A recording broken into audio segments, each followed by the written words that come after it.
ভোর রাত্রে যখন সাহরি খাইতে উঠবেন, সাহরি খাওয়ার পর ফজরের আজানের আগে আপনি 10 মিনিট 5 মিনিট একটু আল্লাহর কাছে ক্যাবলামুখী হয়ে হাত তুলে রুমের লাইটটা বন্ধ করে একটু আল্লাহর সাথে কথা বলবেন। মানুষের সাথে বহুত কথা বলছেন, আল্লাহর সাথে একটু কথা বলে দেখেন। আল্লাহর সাথে কথা বলার স্বাদ আছে ভাই, অনেকে জীবনে একবারও এই স্বাদ পান নাই। একটু কথা বলে দেখেন। ভোর রাতে সাহরি খেতে উঠলে 10টা মিনিট একটু হাত তুলে কথা বলেন। কিভাবে কথা বলবেন? কথা বলবেন এইভাবে, ও আল্লাহ, কত গুনাহ আমি করেছি, কত পাপাচার আমি করেছি, মরতে আমার হবে, তোমার কাছে যাওয়া আমার লাগবে আল্লাহ।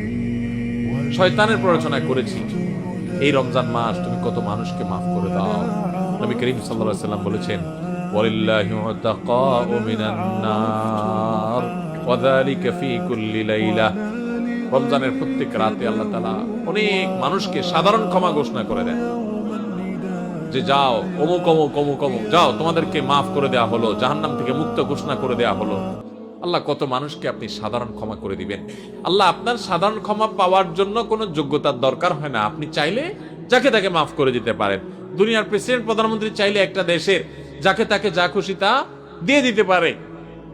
তাদের যদি ক্ষমতা, তারা তো মানুষ।